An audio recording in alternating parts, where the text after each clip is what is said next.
Friends, आप सबको मेरा नमस्कार। मैं सस्मिता आप सबको मेरे चैनल माई स्पैचुला स्टोरी में स्वागत करती हूँ। आज मैं आपके साथ शेयर करूंगी एक स्पेशल वेज करी की रेसिपी जो कि बड़े बड़े होटल एंड रेस्टोरेंट वगैरह में बनता है।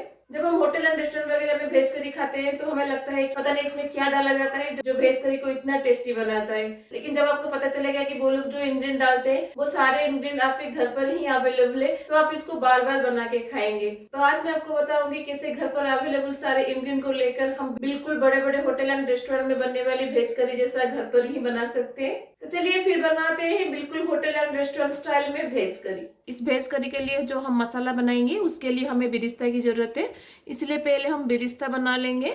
जिसके लिए मैं हांडी में लूंगी तेल। जिस हांडी में मैं सब्जी को बैठाऊंगी उस हांडी में ही मैं सारे मसाले को रेडी कर लूंगी। तेल थोड़ा मैं यहाँ पे ज्यादा अमाउंट में ले रही हूँ क्योंकि बिरिस्ता बनाने के लिए थोड़ा तेल ज्यादा चाहिए।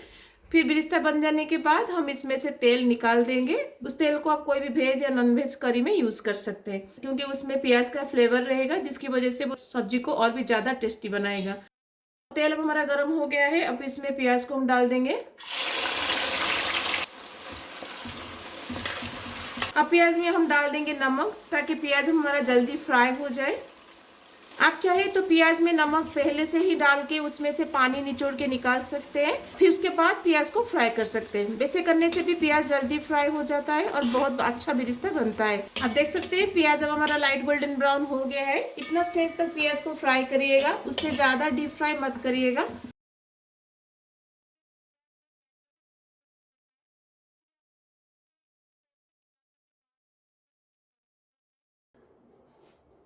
जितना तेल मुझे मसाला के लिए चाहिए उतना तेल छोड़ के बाकी का तेल मैं इसमें से निकाल दूंगी।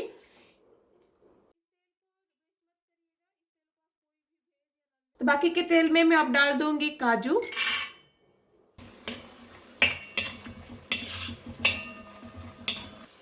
तो काजू हमारा लाइट गोल्डन ब्राउन हो गया है, अब इसमें हम डाल देंगे टमाटर।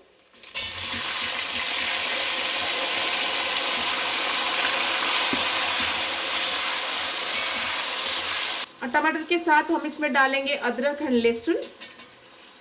तो मैंने यहाँ पे 4 से 5 लहसुन की कली और 1.5 इंच अदरक लिया है। अब इन सब के साथ मैं इसमें डाल दूंगी रेड चिली। अब इसके साथ हम इसमें डाल देंगे धनिया का डंठल। टमाटर को जल्दी गलने के लिए हम इसमें डाल देंगे नमक। अब इसको कवर लगा के हम 5 से 6 मिनट के लिए छोड़ देंगे ताकि टमाटर हमारा अच्छे से गल जाए। टमाटर को कुक करते हुए 5 से 6 मिनट हो गया है। अब देख सकते हैं टमाटर अब हमारा गल गया है। अब टमाटर को हम निकाल देंगे।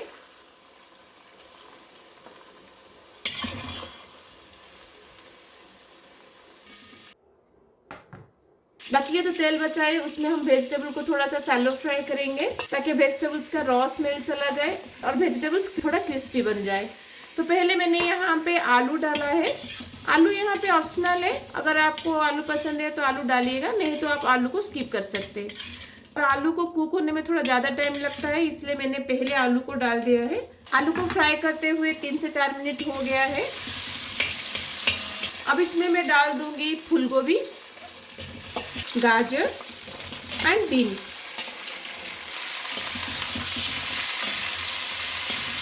अब इसको कवर लगा के हम 3 से 4 मिनट के लिए कुक करेंगे ताकि सारे वेजिटेबल थोड़ा सा फ्राई हो जाए। वेजिटेबल्स को फ्राई करते हुए 3 से 4 मिनट हो गया है। अब इसमें मैं डाल दूंगी मशरूम। अगर आपको मशरूम पसंद नहीं है तो आप पनीर भी इसमें डाल सकते हैं।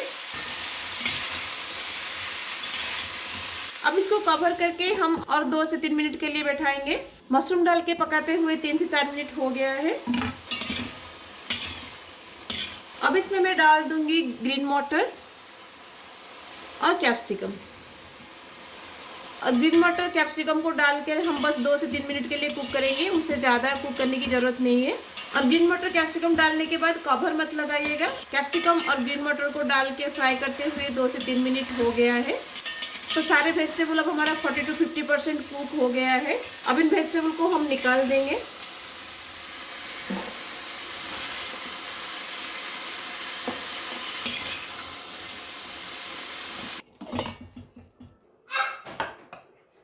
टमाटर का मसाला और बिरिस्ता दोनों हमारा ठंडा हो गया है। अब इन दोनों को मिक्स करके हम इसका एक पेस्ट बनाएंगे।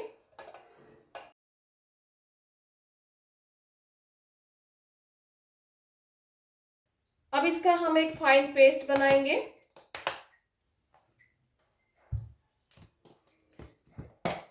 तो देखिए बेसिक ग्रेवी जो इस मसाला के लिए हमें चाहिए वो हमने रेडी कर लिया है, लेकिन अभी ये कंप्लीट नहीं है। इस ग्रेवी को हम एक तड़का लगाएंगे। चलिए तड़का को रेडी करते हैं। तो तड़का लगाने के लिए हांडी में हम लेंगे तेल। जिस तेल में हमने प्याज को फ्राई किया था वही सेम तेल में यहाँ पे यूज करूंगी।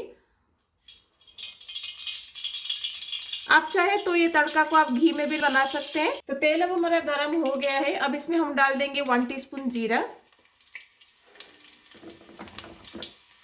1 इंच दालचीनी, 3 से 4 छोटी इलायची। छोटी इलायची को हम तोड़ के डालेंगे। एक बड़ी इलायची, दोनों इलायची को तोड़ के डालिएगा। और उसके साथ 2 तेजपत्ता और 5 से 6 लौंग।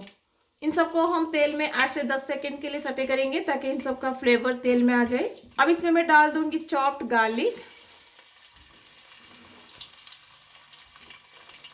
जब तक गार्लिक हमारा थोड़ा सा गोल्डन ब्राउन नहीं हो जाता तब तक हम इसको कुक करेंगे। तो जब तक गार्लिक हमारा कुक हो रहा है तो चलिए इसके लिए हम मसाला पाउडर का एक स्लरी रेडी करते हैं। इसके लिए एक बाउल में मैं लूंगी हल्दी, कश्मीर रेड चिली पाउडर, धनिया पाउडर, जीरा पाउडर और उसके साथ गरम मसाला पाउडर। अब इन सब में हम थोड़ा सा पानी डाल के इसका एक स्लरी बनाएंगे। इसे पानी में मिक्स करके मसाला पाउडर को डालने से मसाला पाउडर तेल में जलते नहीं है और इसका कलर एंड फ्लेवर बहुत अच्छा रहता है। तो देखिए मसाला पाउडर का स्लरी अब हमारा रेडी है। तो लहसुन भी अब हमारा लाइट गोल्डन ब्राउन हो गया है। अब इसमें हम मसाला का स्लरी को डाल देंगे। बाउल को धो के उसका पानी हम इसमें डाल देंगे। अब इसको हम 4 से 5 मिनट के लिए कुक करेंगे ताकि जो मसाला पाउडर हमने डाला है सारे मसाले पाउडर अच्छे से कुक हो जाए। तो मसाला को पकाते हुए 5 से 6 मिनट हो गया है। आप देख सकते हैं मसाला से तेल अभी अलग हो गया है। इसका मतलब है मसाला हमारा अच्छे से कुक हो गया है। अब इसमें हम फर्स्ट ग्रेवी को डाल देंगे।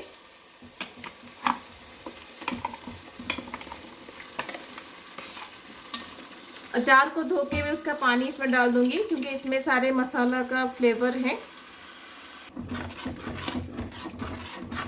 अब इसको कवर लगा के हम 3 से 4 मिनट के लिए कुक करेंगे ताकि दोनों मसाला आपस में अच्छे से मिक्स हो जाए और अच्छे से कुक हो जाए। मसाला को पकाते हुए 5 से 6 मिनट हो गया है। दोनों मसाला हमारा अच्छे से कुक हो गया है। अब इसमें हम वेजिटेबल्स को डाल देंगे।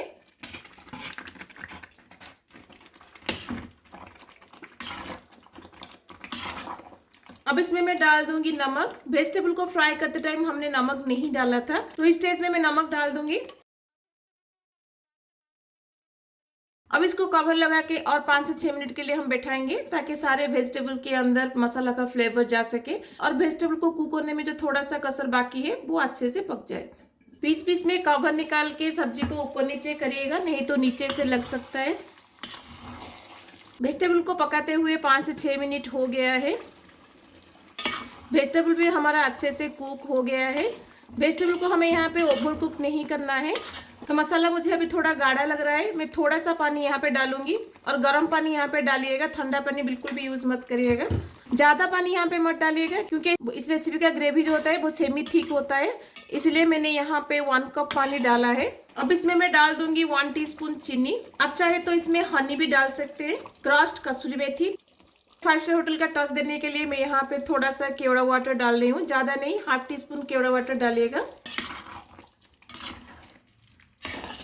अब इसमें मैं डाल दूंगी चॉप्ड धनिया पत्ता और एंड में हम इसमें डाल देंगे फ्रेश क्रीम। अगर आपके पास फ्रेश क्रीम नहीं है तो घर में जो दूध का मलाई होता है ना उसको भी आप यूज कर सकते हैं। तो अब हमारा बिल्कुल 5 स्टार होटल स्टाइल में वेज करी रेडी है। ये बहुत ही टेस्टी लगता है। घर में एक बार जरूर ट्राई कीजिएगा।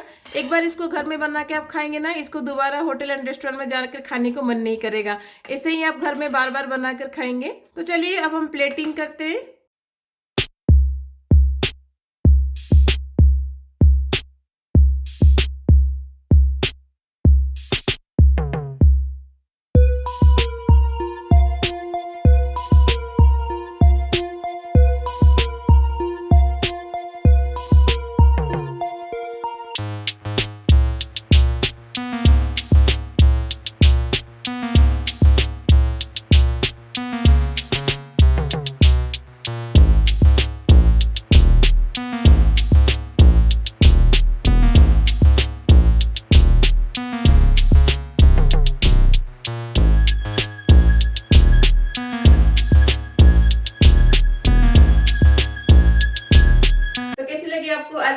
करी की रेसिपी। इसका टेस्ट बिल्कुल बड़े बड़े होटल एंड रेस्टोरेंट में बनने वाली भेज करी जैसा ही लगता है। आप इसको घर में एक बार बना के खाइएगा, देखिएगा दोबारा आपको होटल एंड रेस्टोरेंट वगैरह में भेज करी खाने को मन ही नहीं करेगा। ये इतना टेस्टी लगता है। अगर आपको आज की भेज करी की रेसिपी अच्छी लगेगी तो अपने फ्रेंड्स एंड फैमिली के साथ जरूर शेयर कीजिएगा। अगर मेरे चैनल में नए हैं तो प्लीज सब्सक्राइब जरूर कीजिएगा और बेल आइकन को प्रेस कर लीजिएगा ताकि जो भी मेरे न्यू वीडियोस आएंगे उसका नोटिफिकेशन आपको मिल सके। तो मिलते हैं और रेसिपी के साथ। Till then bye bye, see you, have a good day.